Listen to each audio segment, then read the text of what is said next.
Tal como pasamos de la luz directa del sol a la luz refleja y prestada de la luna, pasamos de la representación intuitiva e inmediata, que se sustenta y garantiza por sí misma, a la reflexión, a los conceptos abstractos y discursivos de la razón, los cuales sólo poseen contenido a partir de aquel conocimiento intuitivo y en relación con él.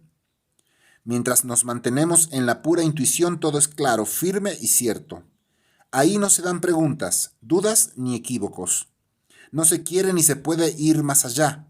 En la intuición uno tiene sosiego y satisfacción con el presente. La intuición se basta a sí misma, por eso lo que emana de ella y le sigue siendo fiel, como la genuina obra de arte, nunca puede ser falso ni desmentido por el tiempo, puesto que no brinda una opinión, sino la cosa misma. Pero con el conocimiento abstracto, con la razón, se incorporan en lo teórico la duda y el error, así como en lo práctico la inquietud y el arrepentimiento. Si en la representación intuitiva deforma la verdad por un momento, en la representación abstracta el error puede imperar durante milenios, uncir a su férreo yugo a pueblos enteros, estrangular las más nobles emociones de la humanidad e incluso puede hacer encadenar a quien no se deja embaucar por medio de sus engañados esclavos. El error es el enemigo contra quien las mentes más sabias de todas las épocas han mantenido una lucha desigual y solo cuanto le han arrebatado se ha convertido en patrimonio de la humanidad. De ahí que sea bueno llamar la atención sobre él desde ahora mismo, al pisar el suelo sobre el que se extiende su dominio. Aunque se ha solido decir que se debe ir en pos de la verdad, también allí donde no alcanzamos a ver ninguna utilidad a partir de ella, dado que dicha utilidad puede ser indirecta y aparecer donde no se la espera, yo me conformo con pasarme aquí al otro lado, de suerte que uno debe esforzarse también por descubrir y extirpar todo error.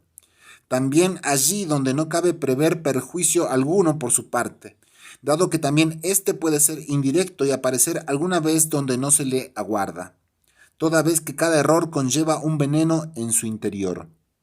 Si es la mente y el conocimiento lo que convierte al hombre en señor de la tierra, entonces no hay errores inofensivos, ni mucho menos errores venerables o sacrosantos.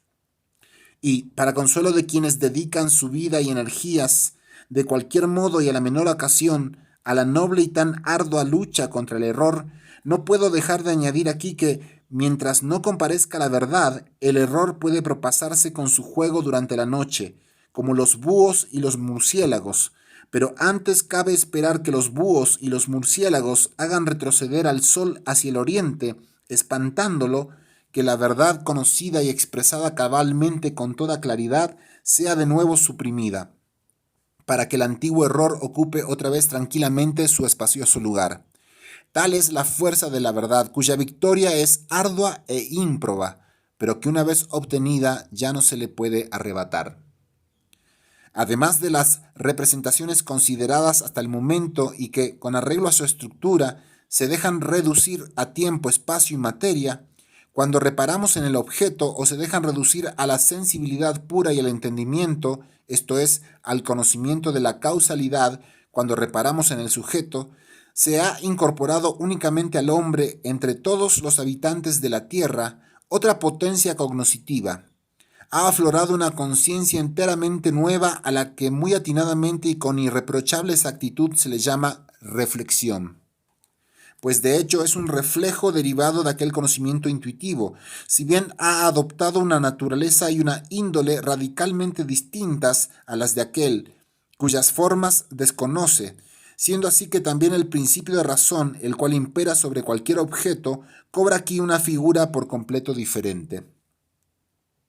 Esta nueva y altamente potenciada conciencia, este reflejo abstracto de todo lo intuitivo en el contraintuitivo concepto de la razón, es lo único que confiere al hombre esa reflexión que diferencia su conciencia de la del animal y merced a la cual todo su paso por la vida tiene lugar de un modo tan distinto al de sus hermanos irracionales, a quien aventaja por igual en poder y en sufrimiento. Los animales viven únicamente en el presente, el hombre vive simultáneamente en el futuro y en el pasado.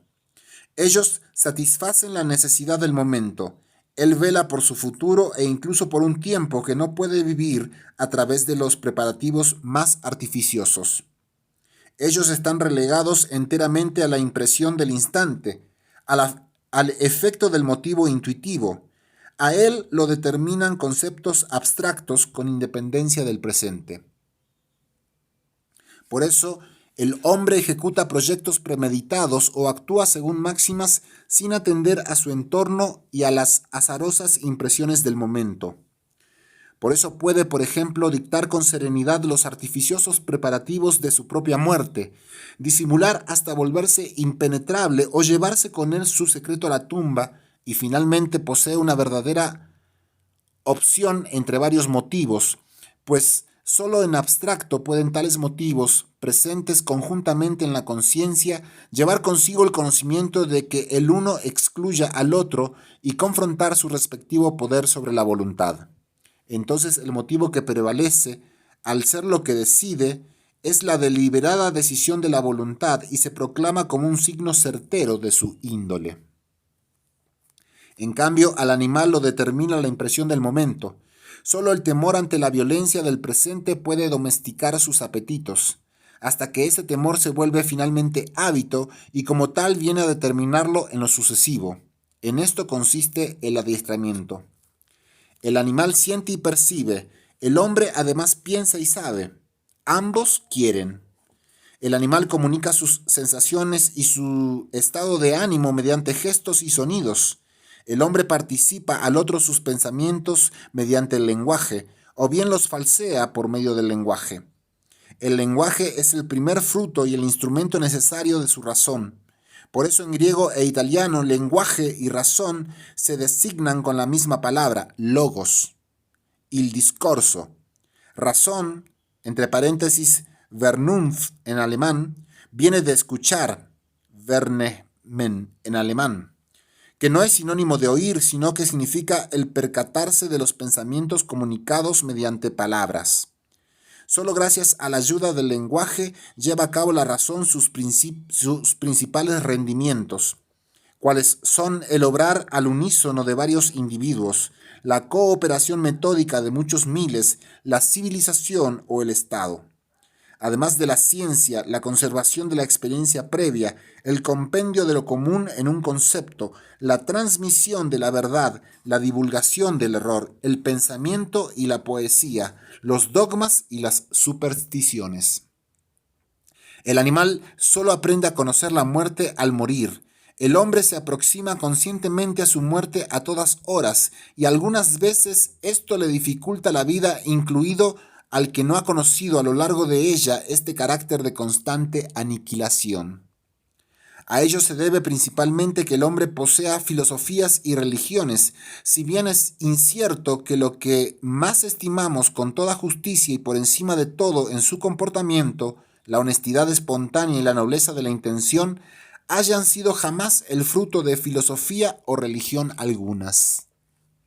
Los únicos engendros cuya paternidad les corresponde a ambas con total seguridad como producciones de la razón en esa andadura, son las más extravagantes y fabulosas opiniones de los filósofos de distintas escuelas, así como las más peregrinas y en ocasiones también crueles prácticas de los sacerdotes de diversas religiones. Todas las épocas y todos los pueblos han sospechado unánimemente que tan variopintas y abundantes manifestaciones proceden de un principio común, de aquella peculiar potencia mental con que el hombre aventaja al animal y que se ha denominado razón, logos, entre paréntesis en griego, ratio, entre paréntesis en latín. Todos los hombres conocen muy bien las manifestaciones de esta capacidad para reconocer y decir lo que es racional, lo que es irracional, donde la razón entra en colisión con otras aptitudes y propiedades del hombre, y finalmente lo que debido a su carencia nunca se puede esperar ni siquiera del animal más astuto. Los filósofos de todos los tiempos también hablan al unísono en su conjunto con ese conocimiento universal de la razón y recalcan además algunas de sus manifestaciones especialmente importantes, como el dominio de los afectos y las pasiones, el talento para hacer deducciones y establecer principios universales que son ciertos antes de toda experiencia, etc. Sin embargo, todas sus explicaciones relativas a la auténtica esencia de la razón son precarias, imprecisas, dispersas, sin continuidad ni punto de convergencia, recalcándose a veces una de tales manifestaciones y en ocasiones otras, por lo que con frecuencia divergen entre sí. A esto se añade que muchos filósofos parten de la oposición entre razón y revelación, siendo así que esta última es totalmente ajena a la filosofía y solo sirve para incrementar el desconcierto.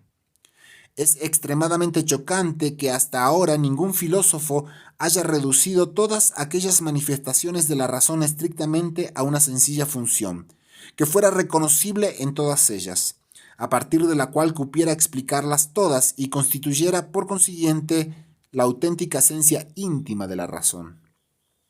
A decir verdad, el insigne Locke señalaba muy correctamente a los conceptos abstractos universales como el carácter que diferencia al hombre del animal.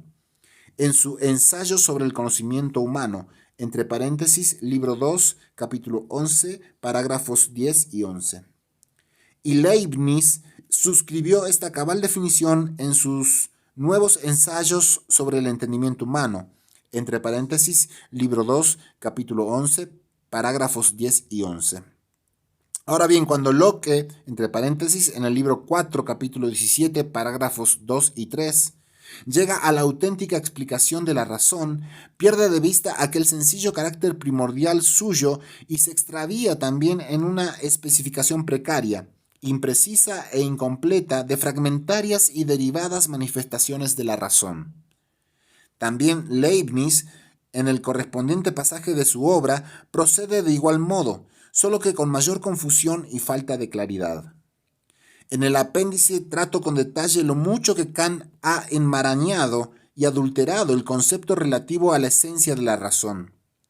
Pero quien se molesta en revisar la gran cantidad de escritos filosóficos que han aparecido a este respecto a partir de Kant, reconocerá que, tal como los errores de los príncipes son expiados por pueblos enteros, las equivocaciones de las grandes mentes extienden su nocivo influjo sobre generaciones enteras, a veces durante siglos, creciendo y propagándose hasta degenerar finalmente en monstruosidades. Todo esto se debe a que, como dice Berkeley, pocos hombres piensan, pero todos quieren albergar opiniones.